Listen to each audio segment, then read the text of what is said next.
So this is Star Rupture, and the best way I can describe it is, well, it's a base building game. Think of Satisfactory, respect to the GOAT, it's a great game, but with a more sci-fi slant. It's focused on not just base building, but there's a deeper focus on combat. And while I think that combat generally ends up being something that's more of like an extra, bit of an advertisement, bit of a deterrent in these kinds of games, what they've done with it is allowed crafting to have a little bit more of an impact in there. I'm going to show you guys a little bit of what I find most interesting in this game, which did just have a playtest that ended a couple of days yesterday. Actually, it ended, and they had it playable for a couple of weeks. I've heard there was some fairly good feedback, and it got a decent amount of hype and excitement. But yeah, this is a base building game. This is a efficiency simulator, but there are some things in here that make it a little easier to use. You'll choose where and how to build it. To progress, you will need to focus on resource extraction, setting up production, and preparing defenses. Expanding your base will allow you to create new equipment and let you go farther on your expedition. So the first thing I like about this is how much they're focusing more on like a kind of sci-fi crunching beep boop sort of vibe than other base building games I've done. Works on similar principles. So stairs, drills, or even a full habitat can be quickly constructed. You are only limited by your imagination and the resources you have collected. You can actually see the technology is a little bit more in depth and like sci-fi oriented.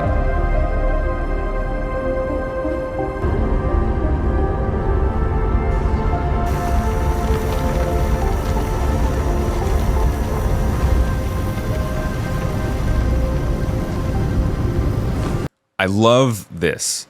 So one of the things that they do here in terms of production and efficiency is they allow you to have rails that aren't just able to have little hubs that will automatically divert resources towards whatever it is that actually needs the resources at the time, as opposed to stuff that you're just kind of sending into blindly. But the rails also can be bi-directional. So you can have stuff going back and forth on the same rail, which I think is a much, much bigger help than just having one-way conveyor belts. The other thing I think is huge is that power goes through the floor rather than having to construct completely different power lines for all your stuff. To counteract uneven terrain and as a way to connect energy. We have created a system that is used to both power your base and to move around. As a result, creating a power network from conductive elements creates new challenges and opportunities. Will be packed into neat parts. And then, like I said, bi-directional rails. And when they are needed. Rail hubs. It feels like they're doing a little bit more to make things more efficient and less tedious. And I hate using that word because I kind of like tedium in these sorts of games, but there are certain things that you want to be tedious and certain things you don't want to take as much of your time. And power lines is definitely one of those things for me. We wanted on-base planning to be filled with interesting choices. When expanding, you will need to take into consideration the pool of drones available for transportation and the resources you'll be willing to spend on it. A well-planned network will allow for full automation and seamless production and devote more time to other aspects of the game, such as exploration. Yeah! See, that's what I'm talking about. I like exploration. Now I'm going to drop into the next video, which is super interesting. It talks a little bit more about like the actual environments and world, and this is where it starts to itch my sci-fi love. It definitely feels less like you're on just Earth adjacent and a more terrestrial place.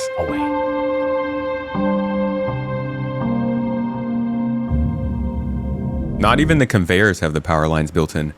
The literal walkways, the foundation itself has power built in. So if you build a path to walk somewhere else, you have the power already there with you when you get there.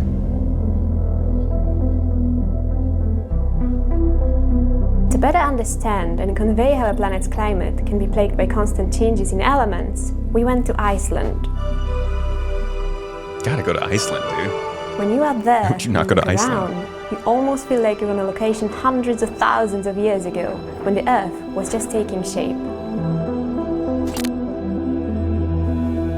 That raw yet beautiful environment perfectly corresponds to our idea of a world in a constant cycle of death, and environment perfectly corresponds to our idea of a world. Look at how happy they are with this, okay? Feel happy. It's Iceland. But the planet is, seriously, it looks on cool. our fascinating landscape the deadly Rupture star could have.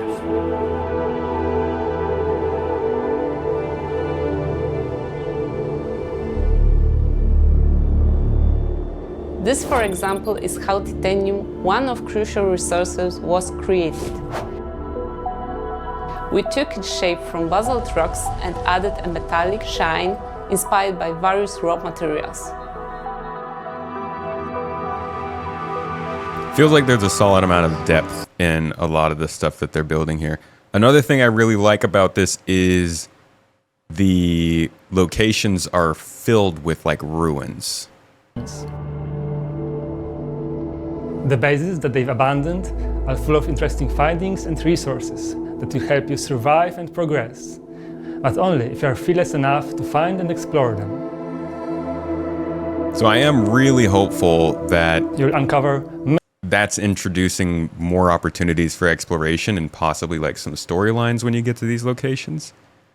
But that's just kind of a little bit of a look at the base building and the environment. I don't want to drag on too long. This is just a little preview. We could do a deep dive if you guys find this truly interesting.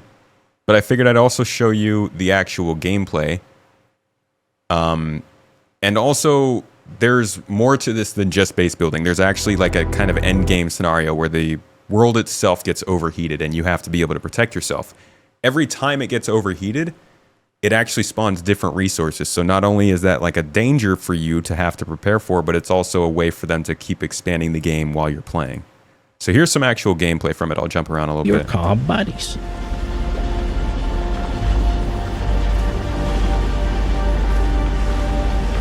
Love that running animation. He needs to go to the bathroom. Here you can see the entire ecosystem of our base. First, raw ore is transported from the extractors up the hill via our smart drone network. Down here, you can see how the factory works. Our smelters melt titanium ore into titanium bars, which are then carried along the factory line to the assemblers. It's so satisfying to see the whole process in action. But we're just getting started. Let's jump to our second player, who's working at a smaller outpost. This one I'm actually going to jump to a separate part because, oh, here's some fighting. It's I guess that some combat. mesmerizing purple gas. Looks like we've got some enemies nearby.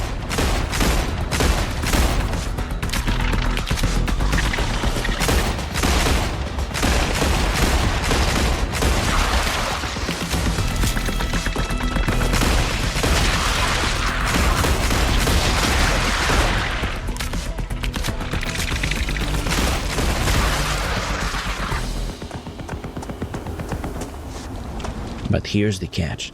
The player can't collect that resource. Not yet. That's where teamwork comes in. All right, I'm going to skip ahead a little bit to show one of my absolute favorite parts of this whole thing. Check this out. Once you reach This is what I was excited for in Star Citizen when it came to base building. They talked about having a drone that lets you build from above. I love first-person games, but it's so much better to build from above. level 3rd in Selenium Corp. Let's go get it. Right now we need a new production line for titanium rods.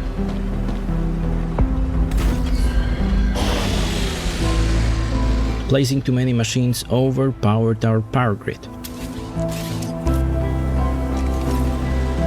Thanks to your personal building drone, you will be able to place new solar panels, and of course other buildings as well, from a more comfortable perspective.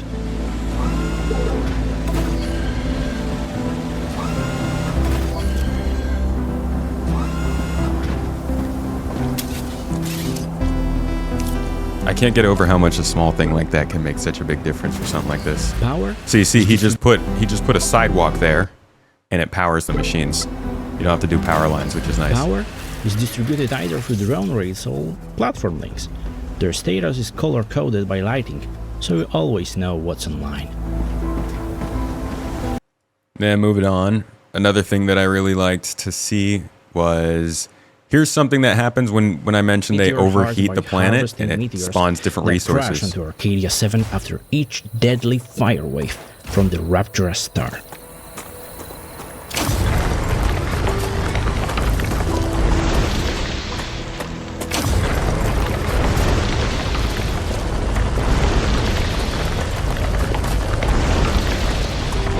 Meteors can also contain different minerals, so it's always worth keeping an eye out for them.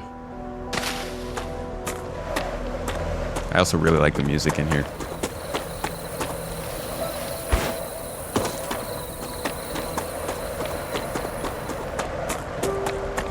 In Star Rapture, you play as a prisoner working off your sentence by taking contracts for various corporations.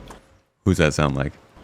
You're considered an asset, one that must extract, process, and deliver resources while surviving all the dangers that lurk on the planet and above it. And then last little bit I wanted to get to was the combat. So they go off for some combat in this, and you do get to see that there's a little more to combat here than just pew pew one of 4 guns. There's a decent amount of crafting. Stats, tweak shooting styles. It's your arsenal, your way.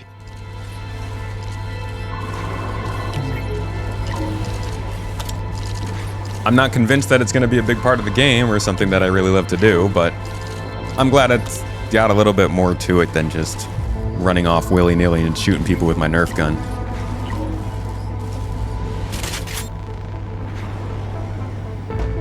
With the basic item printer placed in your habitat, you'll be able to craft essential tools for both building and exploration.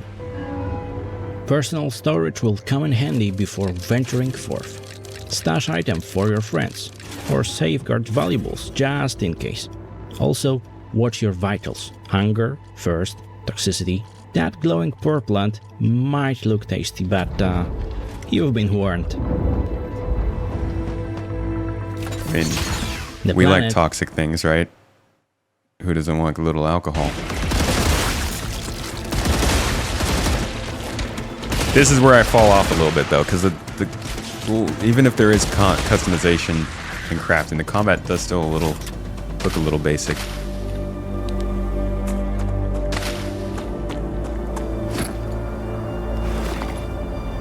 Don't willy-nilly so casually.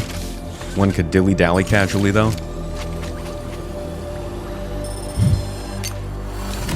Vast and the Thesaurus. With Star Rapture's open world design, you'll see your constructions and many points of interest all around. One such place, the abandoned bases. Left behind by earlier missions, they are full of rare tech and information about the past. I love info. Give me lore, dude. Give me things to explore and find. Just stay sharp. And that's another... closer than you think. That's another angle. That's something else to actually care about.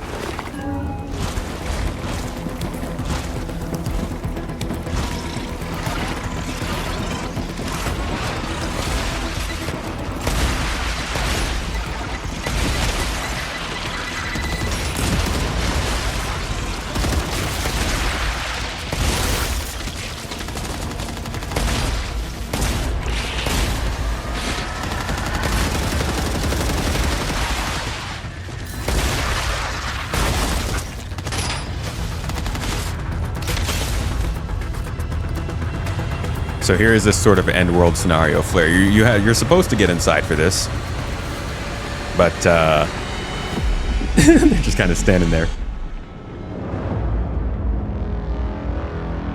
So it's an interesting game. I like the premise. I hope you've enjoyed it. Be sure to watch this and follow.